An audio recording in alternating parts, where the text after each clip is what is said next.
curiosa la evolución del teatro universitario en España, ¿no? Antes de la Guerra Civil, la única experiencia que hubo, y era muy sui generis, no se parecía a nada, o casi no se pareció a lo que vino después, fue la barraca. Luego, influencia de la barraca, gente que salió de la barraca, como Modesto Higueras, animaron los que llamaban TEU, ¿no? Y en ese momento, como yo creo que había como una especie de incitación a la profesión, es decir, que los que les gustaba el teatro normalmente no eran buenos estudiantes, ¿no? A mí me ha contado, por ejemplo, bueno, más de uno, Fernando Guillén, padre, Agustín González, que empezaron a estudiar, pero como empezaron enseguida a hacer teatro en el TEU, y del TEU inmediatamente pasaron a la profesión, era como el teatro universitario era como un trampolín a la profesión. En efecto, de ahí, pues imagínate la cantidad de gente, desde el propio Adolfo Marsillac, luego Miguel Narros, Eugenio García Toledano, Alberto González Vergel, Ángel Fernández Montesinos, los directores, estoy hablando de directores, ¿no? Era gente que, además, autodidactas, porque entonces no había escuelas en España, ¿no? Es un fenómeno, yo creo que es muy interesante porque de dónde sacaban ellos, ¿no? Esas enseñanzas, o de dónde sacaban, porque yo, una generación después, también me incluí en eso. Pues era primero una pasión loca por el teatro, ¿no?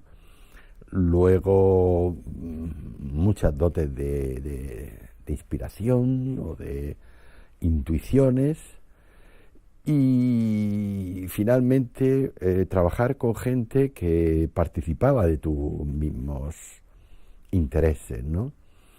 Porque te he citado ya, podría ser más, Salvat, Morera, yo qué sé, Loperena, muchos más, pero en actores, es que eran un montón de actores que salieron también para la profesión de la universidad. Es decir, hay una etapa del teatro universitario,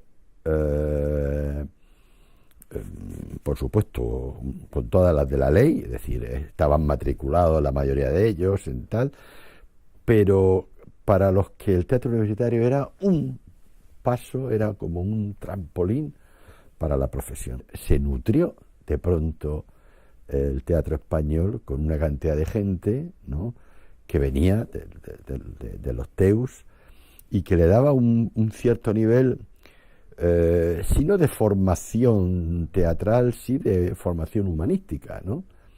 Y eso yo creo que le vino muy bien al teatro español profesional, que después de la guerra, pues bueno, ya está, hay mucha documentación de eso, no era lo mejor, o todo lo que, o había perdido parte de la vitalidad que en la Segunda República tuvo. Luego vino otra etapa de teatro universitario, digamos, un poquito más universitario, ¿no? De gente que ya no pensábamos tanto en la profesión, como era mi caso, el caso de Joaquín Arvide. Ese momento que te señalo se solapa con la aparición del teatro independiente. Con lo cual, el teatro universitario, los restos que quedaba de la época anterior, tenía ya un componente fuerte de teatro independiente. La causa fundamental de la desaparición de aquellos TEUs fue la desaparición del SEU, del Sindicato Español Universitario. Eso fue una época bastante temprana, podríamos decir, pues fue en el 65, quiero recordar, y con ello terminó la manera de subvencionar a los TEUs. En el momento que se fue, digamos, el sostén económico organizativo del SEU, los teatros universitarios que quedaron un poquito a su aire, autofinanciándose, porque ya la universidad no les apoyaba, y creando un sistema de producción que eran similares al teatro independiente, porque es que además todo aquel caudal del teatro independiente de los años 63, 64, 65, que salía de la universidad, se fue al teatro independiente. Pues mucha gente que estaban en los TEUs formaron grupos, ¿eh? Los primeros grupos, con lo cual ese fue casi, como te diría, casi lógico, casi que se pasara del viejo TEU a un sistema distinto en la universidad, o fuera, más bien fuera de la universidad, porque entonces, claro, ahí hay elementos, digamos, ideológicos, sociológicos, que le dan a eso un carácter especial, para que el sistema de producción también evolucione.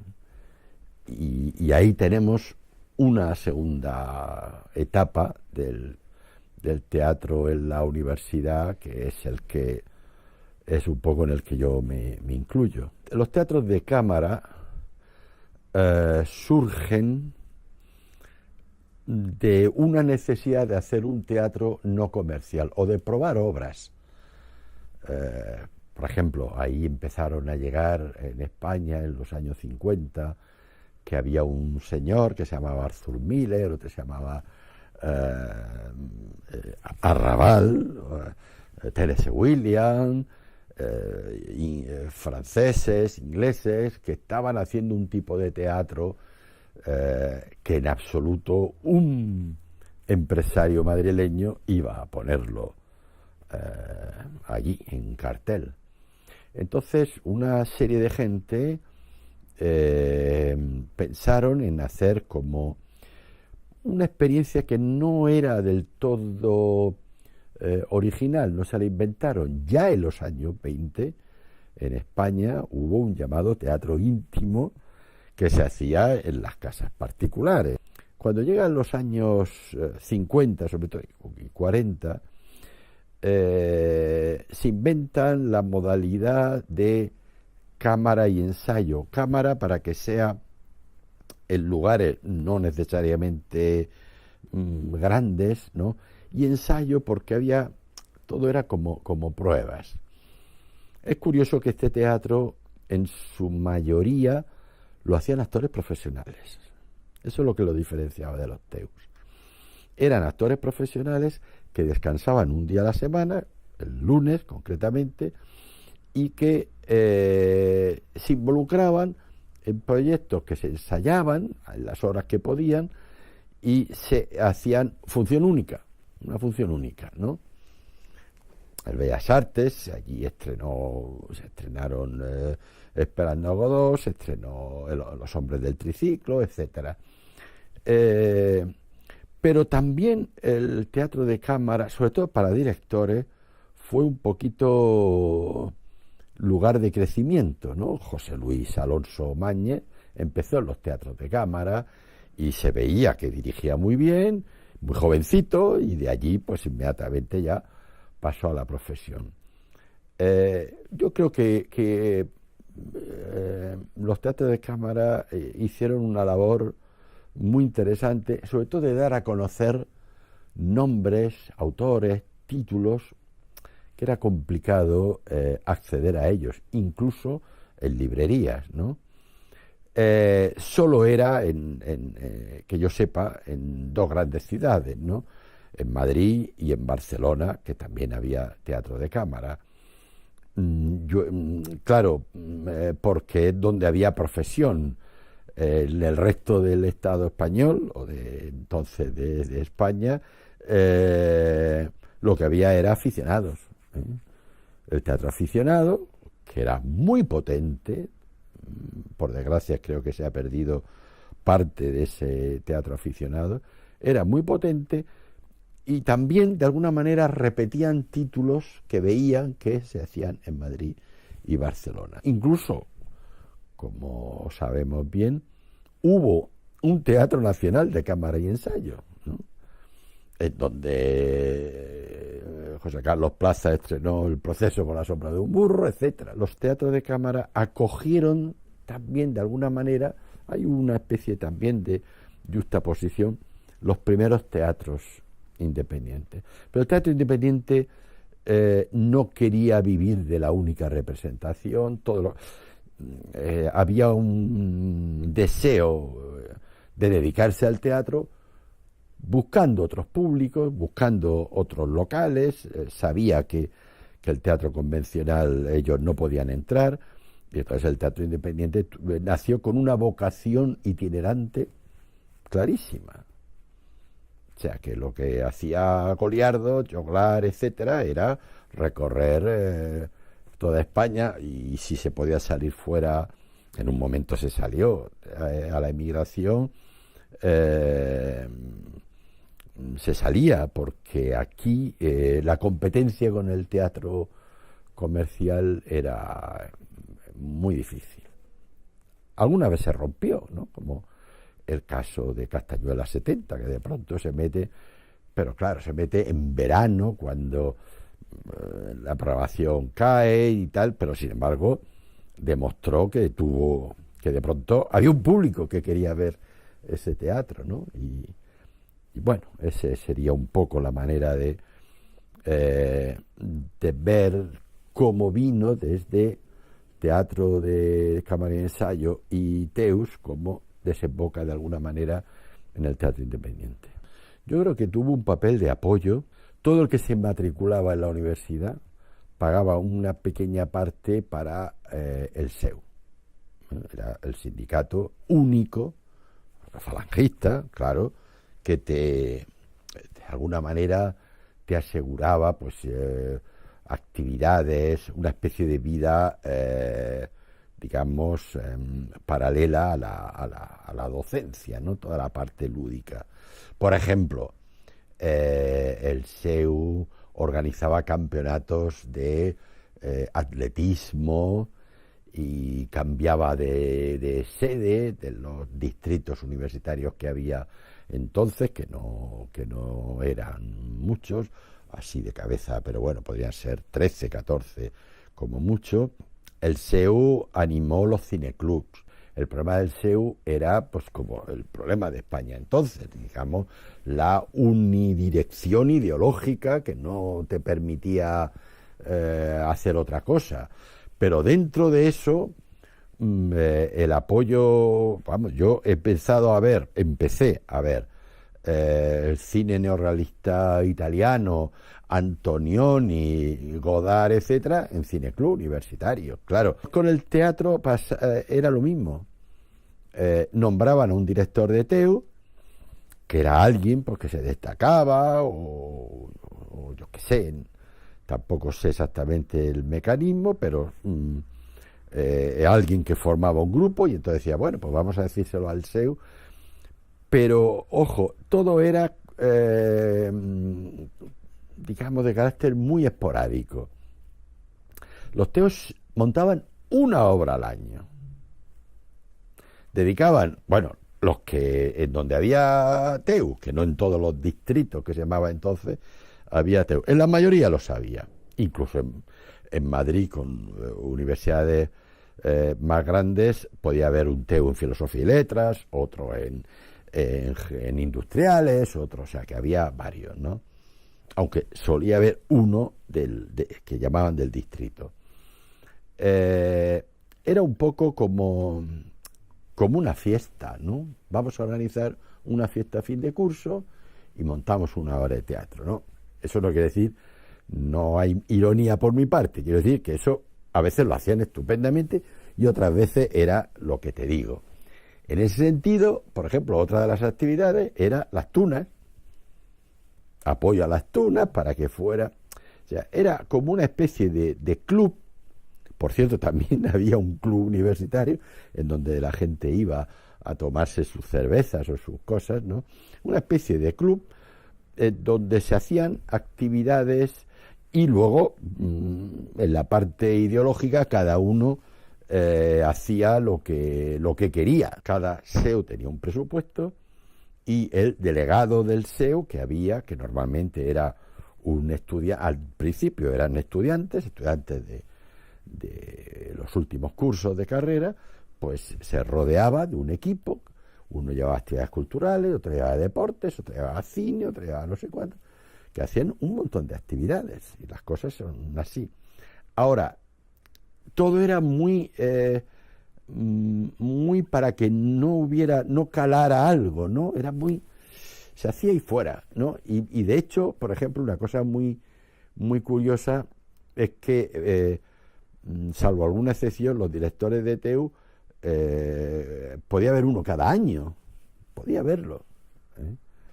No había como una especie de proyecto de futuro, porque, eso hay que decirlo, a la universidad como institución no le interesaba para nada el teatro, para nada. No había ni clases, ni muchísimo menos, es decir, los TEUs hacían su trabajo prácticamente de espaldas a la universidad. Años 40, años 50 y mitad, es decir, como 25 años, no dejaron ningún pozo en la universidad. En ellos como individuos sí, acabo de decirlo. Gustavo Pérez Prus se dedicó al teatro, Fernando Guillén se dedicó al teatro, Juanjo Menéndez se dedicó al teatro. O sea, mucha gente aprovechó esa experiencia para dedicarse al teatro. Pero la universidad se quedó sin nada porque nunca había tenido nada y nunca le importó nada. Esa es la realidad. ¿Cuándo empieza a importarle? Pues realmente cuando acaba este periodo y algunos grupos hablan con profesores, buscan actividades paralelas, por ejemplo, conferencias, algún curso de formación, y entonces hay en algunos lugares de España, no en todos ni muchísimo menos, en muy pocos, aunque eso fue creciendo con los años, ¿no? Hubo profesores que se preocuparon de llevar, por ejemplo, de pronto a los actores que habían hecho la obra con el TEU o con el teatro universitario a clase y explicar una cosa tan sencilla como eso. Eso era un mundo, un mundo. Pero ya en ese caso nos metemos en una etapa de crecimiento muy lento, pero de empezar a tener presencia el teatro en las aulas. ¿Qué es lo que queríamos, los que queríamos introducir el teatro en la universidad? Empezar con elementos puramente universitarios, historia del teatro, historia de la dramaturgia, o poco a poco ir ocupando, pero más en el aspecto teórico. Y así hoy día, pues por suerte, podemos decir que hay bastantes universidades en las que la palabra teatro está en los programas de estudio. A mí lo que me marcó fundamentalmente para el teatro universitario, para el teatro en general, fue asistir al Festival Cero al primer festival de teatro nuevo de Valladolid. El primero fue en el 66 y yo asistí de oyente porque me apetecía y bueno, y me las busqué para llegar hasta Valladolid, que desde Murcia entonces no era muy fácil. Y allí, además, me encontré con gente como Jerónimo López Mozo, Antonio Castellón, Juan Antonio Hormigón, Salvat, al que no conocí allí, pero vi espectáculos suyos allí. Luego fui muy, muy amigo de Ricard. Y gente, bueno, por supuesto, estaba Rodríguez Méndez. Yo, de pronto, era un tío de Murcia que hacía teatro infantil y que de pronto vi un montón de espectáculos, y eso me avivó la vocación, o como quieras llamarle. Entonces, cuando volví a Murcia, monté un arrabal que no era conocido allí, bueno, casi en toda España no era conocido. Monté Fando y Lis, con el grupo de amigos que estábamos haciendo teatro infantil, y eso supuso allí en la ciudad una pequeña revolución, porque Arrabal me escribía, yo publicaba algunas de esas cosas manuscritas en la prensa de allí, eran rompedoras, no tenía... Bueno, y además coincidió, poco después de que yo estrenara Fanduly, fue la detención de Arrabal, que además fue no en Murcia exactamente, fue en La Manga, pero habíamos quedado citados, eso es una cosa marginal pero curiosa, para conocernos personalmente. Yo le había mandado una colección de fotos enorme y él estaba muy contento, y no nos pudimos ver porque lo detuvieron a Arrabal allí. Y en la representación de Fanduly la vio un catedrático de universidad que estaba casi de paso en Murcia, y después dice, no, lo que hay es que fundar o refundar el Teo de Murcia, que ha sido tan prestigioso y tal, y esto es una tontería, que hagas teatro.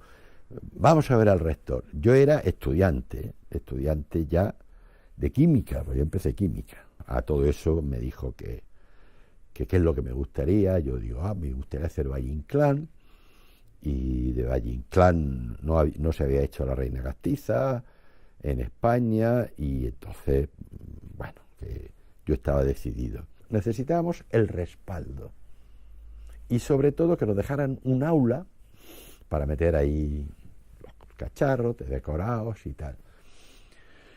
Y el rector, probablemente porque fui acompañado de un catedrático, dijo, vale, adelante. Él no entendía nada, le parecía una cosa, me acuerdo que le pareció muy casi surrealista el que hubiéramos elegido a Valle Inclán, que entonces para la intelectualidad muy, muy de derecha era un hombre muy extravagante, pero nos dejó hacer. Y entonces nos las arreglamos, montamos La Reina Castiza con 20 actores, y bueno, y yo creo que fue el principio de toda la aventura, porque salió muy bien, tuvo cierta repercusión. Te voy a dar un detalle: al estreno fue José Tamayo, nos quedamos muertos, porque él quería hacer La Reina Castiza y quería verla antes, y bueno, y estuvo con todos, encantador, y nos animó mucho. Y claro, a partir de allí cogimos mucho peso en la universidad como para no seguir. Montábamos 3 cosas al año, a veces, 3 producciones, ¿no? Después de La Reina Castiza hicimos otra, y una cosa importante, que al hacernos amigos de determinados profesores, algunos catedráticos, ellos nos ayudaban como podía. Por ejemplo, no nos podían dar dinero, pero nos decía, hacer los programas de mano en esta imprenta que nosotros hacemos, los programas de la asignatura, y nosotros los pagaremos. O sea, detalles como eso, ¿no?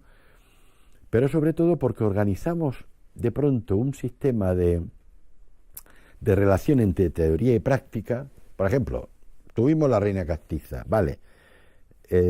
A mí se me ocurrió, oye, ¿por qué no hacemos conferencias del teatro del 98? Entonces, una conferencia de Unamuno, otra de Valle, otra de los Machado, otra de Benavente, y otra de Azorín. Y entonces una parte del grupo montaba una pieza de Azorín, otra parte del grupo, y eso iban los alumnos. Esa etapa, en mi caso, me duró 8 años. Yo estuve 8 años, hasta que hice la tesis doctoral, y ya me la busqué, y además, aunque nunca he estado del todo separado, pero esos 8 años, nosotros en la universidad éramos, pues yo qué sé, lo más conocido, lo más... toda la gente nos paraba, no sé cuánto. Justamente por buscar financiación, nos presentamos a Sitges. Sitges te pagaba el montaje, o sea, para nosotros era fantástico, ¿no? Luego, algunas obras que hicimos en Sitges no pasaron por tema de censura de Sitges, como estoy pensando, los muñecos de Luis Riaza. Solo fue la única representación, ya no nos dejaron hacerla más, pero nos dimos a conocer en Sitges, y allí después de Riaza hicimos Pérez Casau, después de Pérez Casau Pepe Arias, después el Fernando, ya nos metimos con todo, éramos amigos de la mayoría de los autores del teatro español, y entonces ya le dimos, por un lado, ese sentido de teatro independiente del que hablábamos antes, y por otro, un sentido universitario, hombre, que pasó por dedicarme yo a la docencia, todo hay que decirlo, claro. Yo me dediqué a la docencia, años atrás me había dejado química para hacer filosofía y letras, porque ya tenía el apoyo de toda la gente de letras, que, bueno, el trabajo que hacíamos, y en el 75 leí mi tesis doctoral, con lo cual, aunque pasé un periodo fuera de Murcia, pero, digamos, la semilla estaba ya ahí echada. Llegamos a los clásicos fundamentalmente porque nos enteramos que ese resto del SEU que había organizaba en los veranos campos de trabajo en una o dos provincias de España. Y en esos campos de trabajo eran en pueblos muy pequeñitos, escogían a un grupo de teatro, normalmente universitario, aunque a veces no fueron universitarios, para dar algo así como 20 representaciones. Nosotros pensamos que nos presentamos, nos seleccionaron y pensamos que debíamos de llevar algo, lo que decíamos entonces, ¿no? Con todos los comillas, algo muy popular, y pensamos en hacer entremeses. Y como era muy fácil de hacer, fue casi paralelo, nosotros lo hicimos antes, a un espectáculo de Goliardos que recorrió toda España, que era las historias de Juan de Buenalma, también pasos de Lope de Rueda. Nosotros hicimos entremeses, y ese espectáculo que llamamos la Fiesta de los Carros, le dimos, yo no recuerdo, pero más de 100 representaciones. Más de 100 representaciones. Un grupo universitario, una cosa increíble. ¿Por qué? Porque cuando decía, oye, venid aquí y tal, nosotros que cobrábamos desplazamientos y que nos dieran de comer, no teníamos otra pretensión. A veces nos daban una pequeña cantidad, 500 pesetas, 1000 que guardábamos para el montaje siguiente, y entonces nos metimos en un terreno de clásicos que, bueno, que nos gustó, con música en directo, y bueno, que tampoco se habían hecho entonces entremeses, y cuando terminamos, el Ayuntamiento de Murcia, llevábamos un año y pico, nos pidió montar un calderón, y vimos que podíamos compaginar, ¿no? En una parte, digamos, clásicos, y en otra parte teatro contemporáneo. No ya el teatro contemporáneo llegamos a ver por el Festival de Sitges, porque bueno, Valle es contemporáneo, pero no era autor vivo, y trabajar con Riaza en los muñecos, aunque ya digo que solo hicimos una función y hay muy poca documentación de eso, nos gustó, conocimos en Sitges a un montón de autores, muchos de ellos catalanes, claro, allí estaba, o gente que vivía en Barcelona, como Manolo Pérez Casau, Pepe Arias Velasco, Robert Justrafé, bueno, ahí conocimos, y por supuesto allí conocí ya, y empezó mi amistad con Ricard Salvat. Entonces, bueno, nos propusimos, siempre que nos seleccionara Sitges, ir todos los años. Era una manera de obligarte también a ser un autor contemporáneo. Y hacíamos, ya digo, la parte, digamos, más clásica en un sector y la parte más contemporánea. Y lo compaginamos, como además, estamos diciendo, pues producíamos mucho, hacíamos mucho.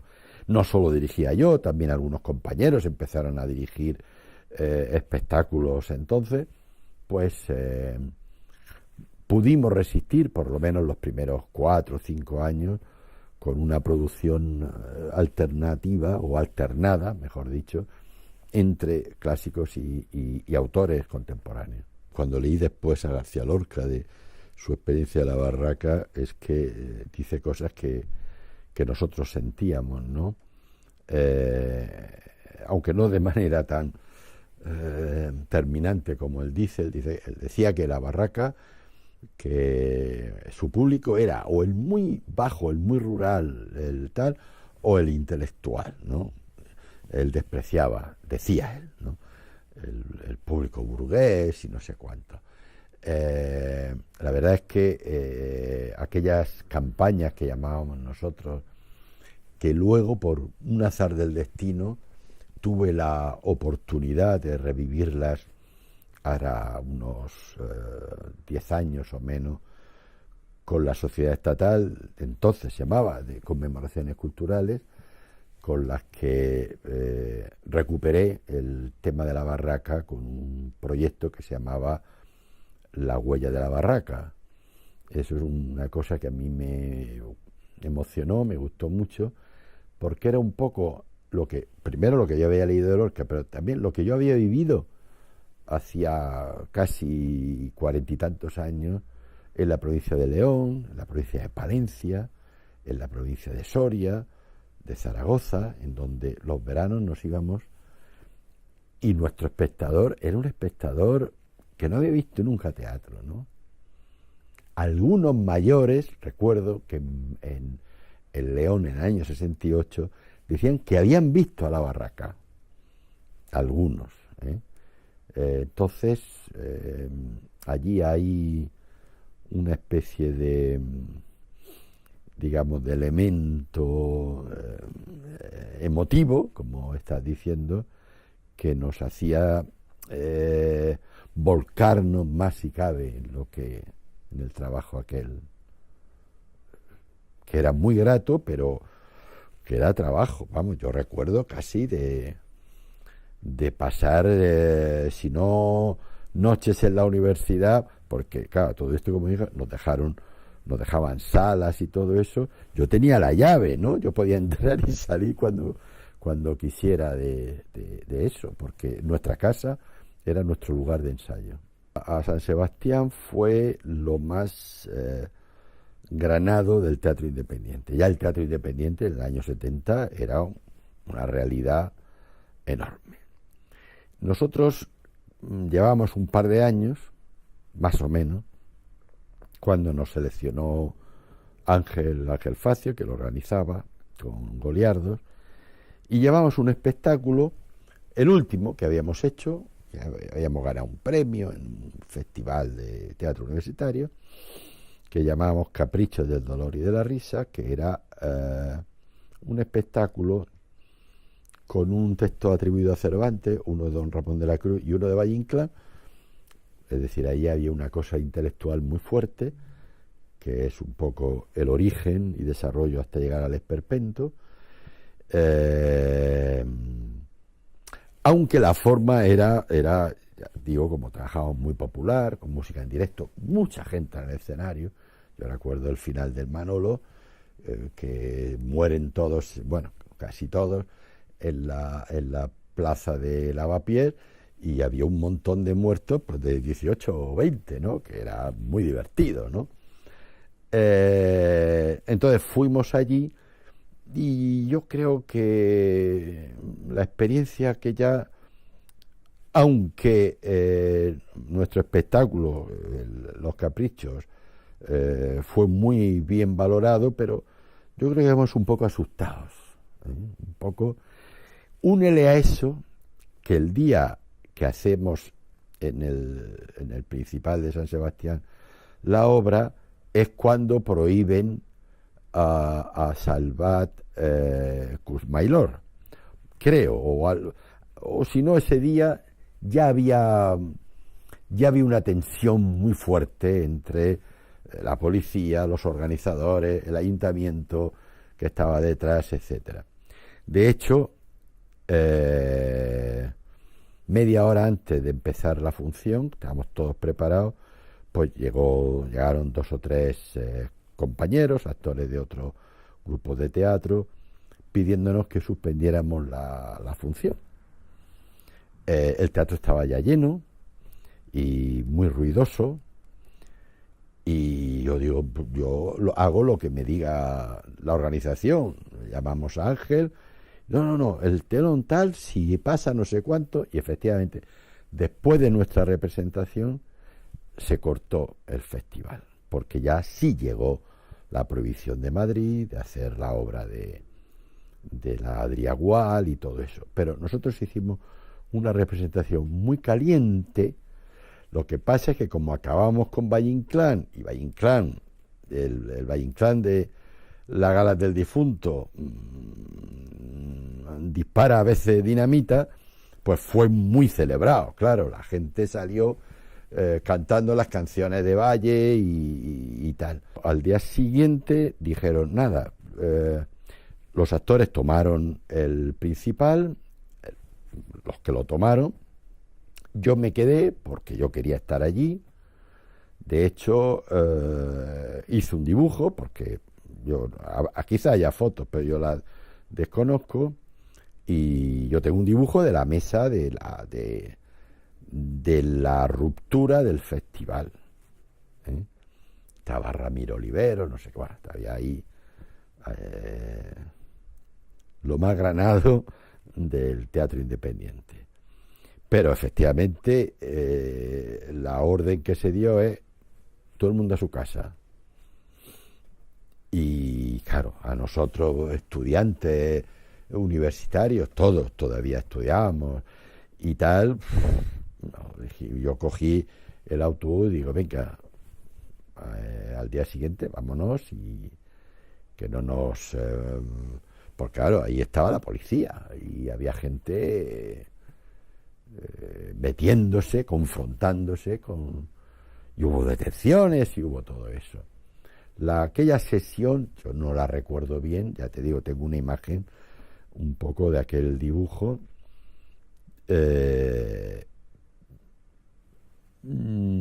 pero era algo para nosotros absolutamente nuevo, por un lado fascinante, por otro lado, ya digo, nos daba un poco de miedo todo aquello. Y luego, claro, los que todavía sobrevivimos de aquella experiencia, pues cuando nos vemos al cabo del tiempo, es un tema redundante, claro, nos sale, ¿no? Me acuerdo, no sé, hace como 7, 8 años, coordiné aquí una mesa redonda con Albert Boadella, que estaba allí, y yo vi el Joc allí, ¿no? Y dije, ¿te acuerdas de San Sebastián? ¿Te acuerdas? Un tema así como... Pero claro, ahora nos da así nostalgia más que otra cosa. Nosotros fundamentalmente era una oportunidad de actuar. O sea, teníamos la posibilidad de actuar en Palma de Mallorca o en San Sebastián, en aquel momento, en algunos otros festivales que se hacían, no se hacían tanto, por lo menos de teatro independiente se hacían muchísimos, pero por ejemplo Badajoz, por unos años se hizo un festival que fuimos con el Fernando, Tarragona, teatro independiente, teatro universitario, el de Palma tuvo un par de años de cierto... Allí conocí a Juan Bernabé, conocí a Lebrijano, nos hicimos amigos, porque esa es otra cosa muy bonita de los festivales, ¿no? Compartir tu experiencia con otros colegas que hacían otro tipo de teatro, otro tipo de tal, otro tipo, pero que era muy rico hablar con ellos, comer o tomarte una cerveza o tal. Y yo recuerdo con muchísimo cariño a Juan, y la verdad es que su muerte con tan poquísimos años nos dejó a todos helados, ¿no? Luego he vuelto a ver a gente del Lebrijano al cabo de los años, y es que es una emoción enorme, ¿no? La gente que conocías en aquel momento. Entonces, nosotros no íbamos, pues eso, tampoco había premios en metálico, era más el reconocimiento, o, como en una ocasión pasó, pudimos ir a un festival en Estambul, porque ganamos el premio de Palma y entonces nos pagaron un viaje a un festival universitario, no sé, fue una cosa muy surrealista también en Estambul. Entonces, esa posibilidad de también de salir al extranjero y nos enriquecía. Sí, fundamentalmente, aunque no tuviéramos conciencia de eso, es un periodo de aprendizaje, de ir sumando experiencias, ¿no? Que más nos enriqueció y éramos ya como de la familia de gente de Sitges, de tal, era el festival de Sitges, que yo creo que para el teatro joven español, de los nuevos autores, fue un festival fundamental. O sea, que allí estrenara la cantidad de gente que estrenó. Y luego, claro, con enormes contradicciones, ¿no? El alcalde, que era una persona maravillosa, pues era un hombre que venía, creo, de la Falange, pero que se partía la cara para que fuera López Mozo, Matilla, Ángel, García Pintado. O sea, es una cosa que yo nunca entendí, pero que era así, claro. ¿Qué conseguía con eso? Conseguía que su pueblo sonara durante una semana en la prensa, sobre todo en la prensa catalana, todos los días críticas, todos los días páginas, todos los días, y hablaba de teatro, y luego el gran invento de que fueran obras de autores contemporáneos. Eso fue, claro, no duró mucho, porque luego el festival evolucionó, llegó Ricard, lo hizo internacional, había muchas obras de autores contemporáneos, pero ya no eran exclusivos. En los primeros años es que era exclusivo, tenía que ser una obra de un autor que la presentaba a Sitges, y por otro lado el grupo se presentaba, y luego los organizadores y tal nos decían, bueno, pues este grupo, esta obra, este grupo, que nosotros era como cuando nos mandaban la obra, nos juntábamos todos a leerla para decir, vamos a ver, no teníamos ni idea, ¿no? Pero siempre aceptamos las obras que nos mandaron. Con las universidades que hacían teatro, por supuesto teníamos, pero no eran muchas, y no había esa continuidad tan grande. Por ejemplo, Sevilla, que es el caso de Sevilla, Joaquín Arvide, podía ser parecida a nosotros, pero inmediatamente él fundó Tabanque, y era un teatro independiente, y ya la conexión con la universidad ya no existía. Es que era muy difícil tener, no lo digo así por decirlo, conectar con gente de universidad pura y dura, gente de teatro, no era tan fácil. Yo creo que se hacía teatro en la universidad, pero de forma muy esporádica, grupos que nacían y se rompían al día siguiente. Alicante hacía teatro cuando nosotros empezamos, también duró poco. En Barcelona se hacía también algo de teatro universitario, pero, por ejemplo, en Madrid no conectamos casi con nadie de teatro universitario, porque todo el mundo se había pasado al teatro independiente. Proliferaron muchos grupos. Todos venían de la universidad, como he dicho al principio, pero era entonces no era fácil. Yo recuerdo que organicé con el Centro de Documentación un encuentro en el 79 en el Escorial, recuperando la gente que había hecho teatro universitario y profesores o gente que estaba empezando, ahí en el Escorial nos juntamos fácil, yo creo que 60 o 70 personas. Tuvimos un par de días encerrados y lo que se habló sobre todo era de las ocasiones perdidas y sobre todo que la realidad, aunque ya estábamos en plena transición, no nos había mostrado todavía un panorama propicio para el teatro universitario. Ahí pedimos creación de cátedras, pero eso no llegó a ningún lado. Pero por lo menos el grupo ese que había allí, pues se manifestó. Yo creo que el tema de la proliferación de teatros en la universidad es ya una fase que llamamos aulas de teatro, que ya sí tienen un pie organizativo en la propia universidad. A partir de los 80, en nuestro caso fue en el 84, creamos un aula de teatro en la cual había un grupo de teatro, pero se hacían más cosas universitarias, ¿no? Ciclo de conferencias, cursos de formación, cosas que ya habíamos hecho algo nosotros, pero ya con dinero de la universidad. La universidad ya tenía una parte muy pequeña y mínima, pero la tenía en sus propios presupuestos para el aula de teatro.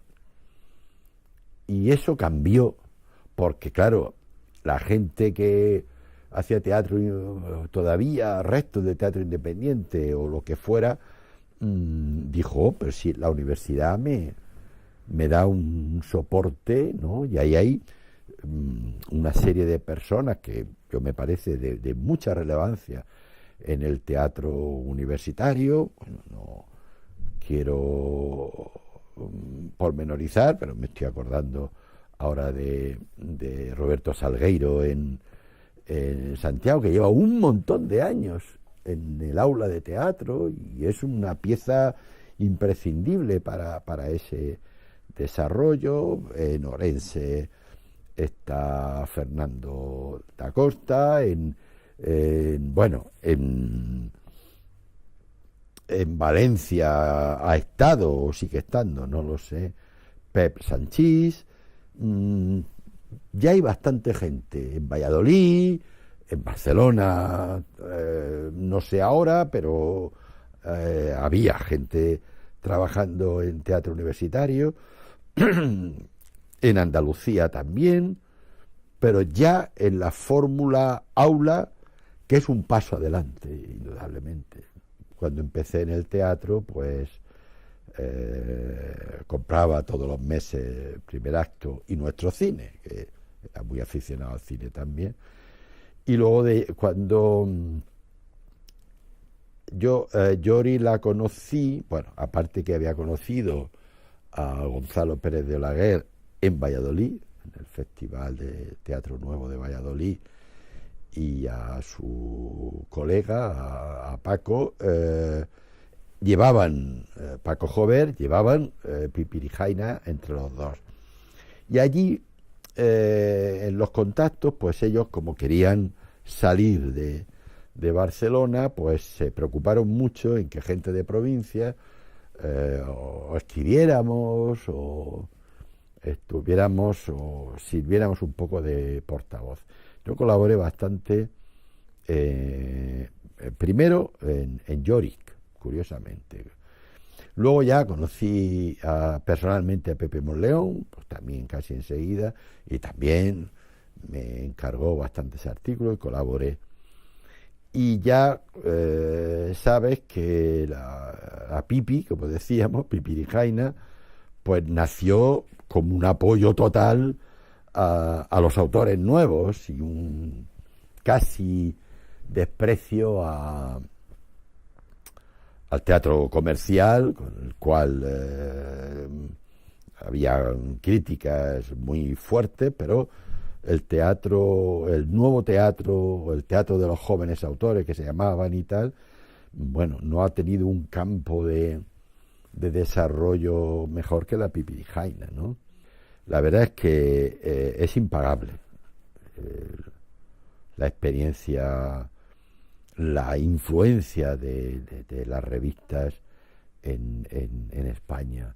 Sobre todo, yo creo que, sobre todo, en conceptos muy renovadores del teatro, tanto en la escritura como en la producción.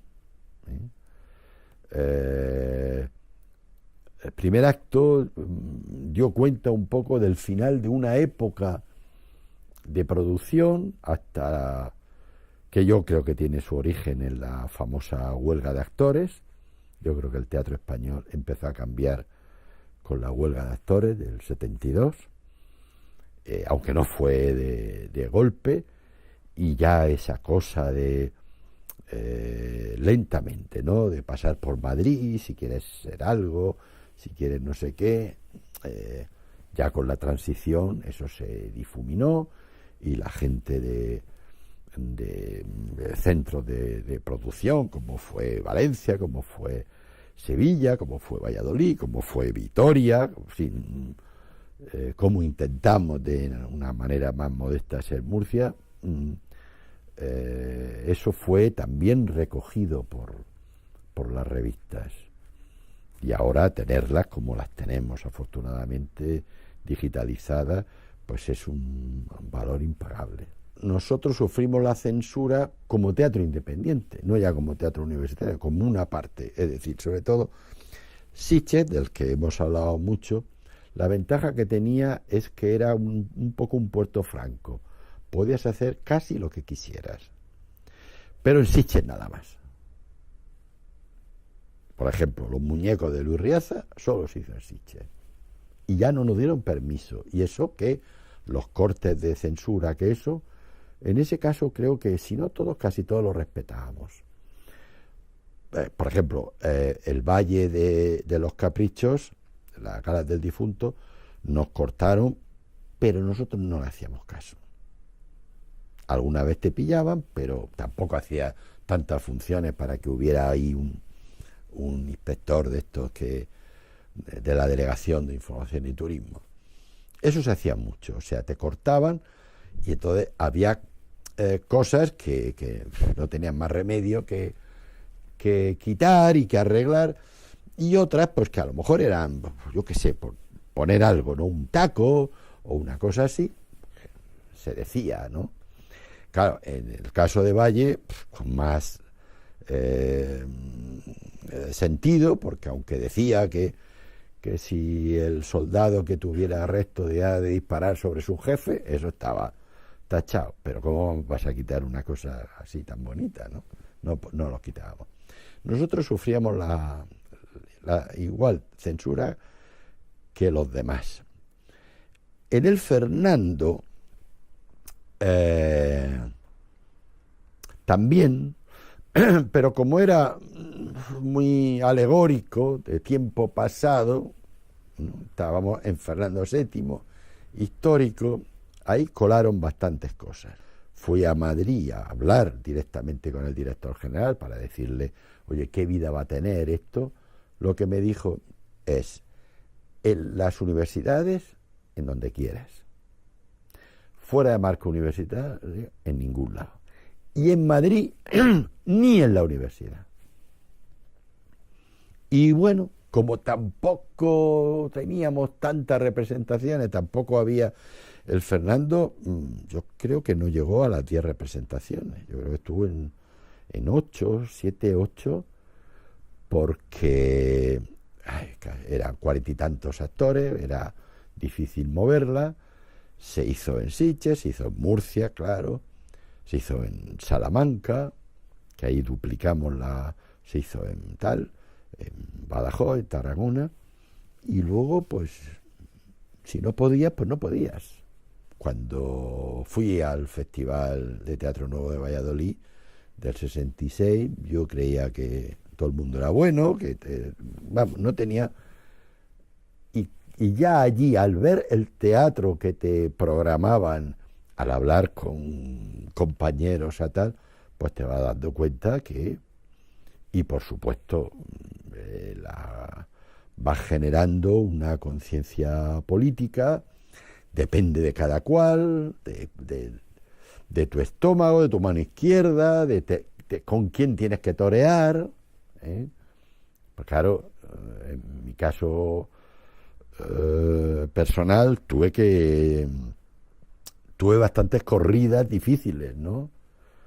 Para salvar el grupo, para seguir, visitas a comisaría para que dejaran el pasaporte a 2 o 3 del TEU porque íbamos a hacer, parece cosa de brujas, en Burdeos, y no le daban el pasaporte. ¿Por qué? Porque habían estado en una manifestación, le habían quitado el carnet de la policía y estaban en una lista negra, y entonces pues, esas cosas pasaban, ¿no? Cada cual tiene sus historias, ¿no? Entonces, por lo menos hasta el 75, por supuesto, pero quizá un poco después, había que, como digo, de una manera metafórica, torear, ¿eh?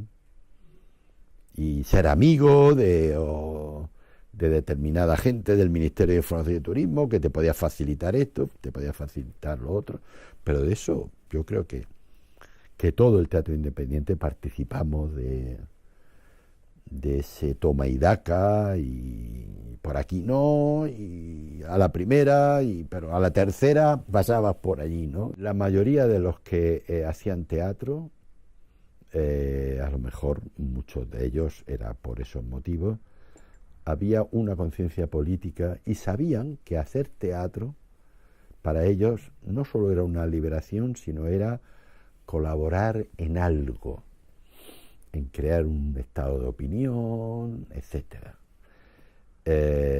Hoy día distinto. Yo a lo mejor estoy un par de años no más alejado de las aulas, pero no es que no haya conciencia política, ni es ni muchísimo menos una crítica a la juventud, es que el sistema educativo, el sistema social en el que se vive, aunque parezca que no, y que no hace tanto tiempo, no tiene nada que ver con los años, el tránsito de los 60 a los 70, no tiene nada que ver. Ahora, bueno, puede haber conciencia política, por supuesto la hay en un amplio sector, puedes estar más cerca de grupos políticos de la derecha o de la izquierda, el caso paradigmático de estos 2 o 3 últimos años con Podemos, pero la manera, digamos, de la ducha del exterior que uno recibe ahora no tiene nada que ver con aquella época. Es decir, salir a Burdeos, por ejemplo, a hacer parece cosa de brujas, no era solo salir a Burdeos a hacer una obra de Matilla y López Mozo, era ir a una librería y comprarte, si querías, el Libro Rojo de Mao, o comprarte La Náusea, o comprarte algo que aquí no lo encontrabas. Esa cosa de esa privación, o pequeña privación, como quiera uno, de determinadas libertades, te daba una energía por otro lado para empaparte de todo. Eso ahora no existe, pero yo creo que hay problemas en el sistema educativo en general, ¿no? En el enorme descenso de nivel actual de los programas de estudios, y todo se junta, ¿no? En la televisión, en la posibilidad de militar en un partido político. Entonces no tenías posibilidad. Algunos del grupo, de mi grupo, clandestinamente eran del Partido Comunista y sus inquietudes las comentaban con nosotros y tal, pero eso no se podía decir en la calle, claro. Yo creo que por el TEU pasaron más de 200 personas. Si unimos a lo del aula, llegamos fácil al millar. Pero te voy a decir una cosa para mí emocionante. Ayer di aquí una charla en la Fundación Mar. Coincidí con un actor mío desde el origen, con Juan Meseguer, que participaba en esto, pero vinieron dos actores, un actor y una actriz de La Reina Castiza, que hice en el año 67, vinieron ya jubilados, profesores de instituto que viven en Madrid, y vinieron a estar con nosotros. Eso es muy frecuente. Quizá no todo lo que me gustaría, pero mantengo, sobre todo en Murcia, que es donde vivo, amistad estrechísima con dos o tres que fueron actores y colaboradores míos hace 50 años. Te llevas algunas sorpresas muy agradables. Hace unos meses, en una mesa redonda en la Sorbona, una de las participantes, profesora en Lille, resulta que había estado en Murcia estudiando. Y lo que dijo allí, bueno, a mí me sonrojó, que nunca en la vida ha tenido otra experiencia como la que tuvo en el aula, porque esta, aunque era francesa, hablaba muy bien español y fue actriz conmigo. Y ahora, 20 o 25 años después, pues ella se le saltaban las lágrimas de verme allí hablando. Pero eso es muy bonito, que de pronto te encuentres, o cartas que te escribe gente, ahora por email que te localizan. Oye, ¿te acuerdas que yo fui actor? Y tengo bastante buena memoria y suelo acordarme, sobre todo de los nombres, ¿no? Y el contacto que tengo es muy continuo, porque es una experiencia impagable, y no solo para gente que se dedica a la enseñanza, que le viene muy bien haber hecho teatro, o al teatro, que también, no es que haya muchos, pero una docena o más si se dedicaron. Gente de otras profesiones, médicos, por ejemplo, ¿no? Que después te encuentra uno ya, entra, oye, ¿qué tal? Oye, pues no sabes cómo me ha venido para hablar con los pacientes. Y no te digo nada los abogados, ¿eh? Hay dos grandes abogados que han salido del TEU. Uno fue decano del Colegio de Abogados de Murcia y fue el gran preboste en La Reina Castiza. Y siempre me ha dicho, tú no sabes cuando tengo que defender en el tribunal eso, lo que me dio el teatro. ¿Es verdad? Lo ha supuesto todo, claro. Es decir, la cantidad de trabajo que hice en esos finales del 60 y en todos los 70 te da por un lado un bagaje profesional muy fuerte. Pero en mi caso particular, dedicarme luego a la investigación, a dar clase, por supuesto, pero a esa otra parte tan importante del profesor universitario, que es investigar. Yo he investigado en teatro clásico mucho, también en teatro contemporáneo. Siempre lo he dicho, yo tengo la ventaja de que veo el teatro desde el escenario, no frente al escenario. Que a veces es un inconveniente. Yo me leo una obra y me la estoy imaginando en puesta en escena, si no, no sé leerla. Y eso a veces digo, ay, esto no, le falta teatralidad, no sé cuánto, me peleo yo con la obra, ¿no? Pero yo cuando hablo de Valle, sobre todo, la experiencia que yo he tenido con Valle Inclán, las diferentes experiencias, es porque lo he montado, y al montarlo tienes que descifrarlo y tienes que meterte dentro de sus entrañas y tienes que decir, esto don Ramón lo pensó por esto, aquí porque no quiso, porque le importó, porque Bledo, los actores, esto, pero eso me lo ha dado el hacer teatro. Yo lo tengo clarísimo y lo tengo que confesar, es decir, para bien y para mal. Probablemente me falte un pozo filológico mayor, lo tengo que reconocer que el que tengo, pero tengo otra cosa que no tienen mis compañeros filólogos teatrales, y es que creo que sé por dónde respiran los autores cuando escriben las obras, porque intento meterme en la obra y meterme en ellos. Lo primero que me sale es fascinante y probablemente enriquecedora.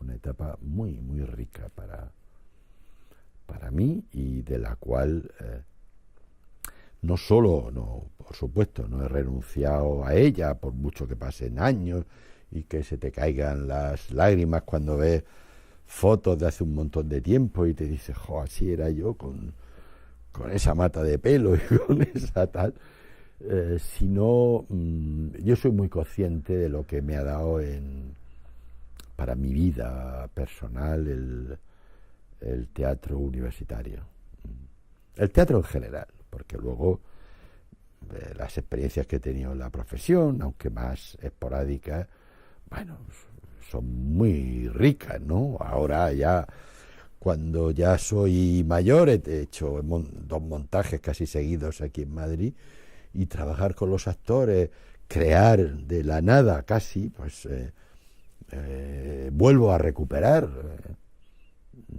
todas las sensaciones de entonces, y aunque ahora esté trabajando con Julieta Serrano, o con Reyán, o con cualquiera de ellos, pues sí, es que es lo mismo, ¿no? Y ellos, yo creo que agradecen mucho el que se les dirija con entusiasmo, con cariño, ¿sí? O sea, el actor, ya sabéis, es un ser muy vulnerable, porque su vida está sujeta a 1000 cosas. Entonces, si no le das cariño, protección, ánimo, pues no haces nada, ¿no? Y eso lo he aprendido del TEU.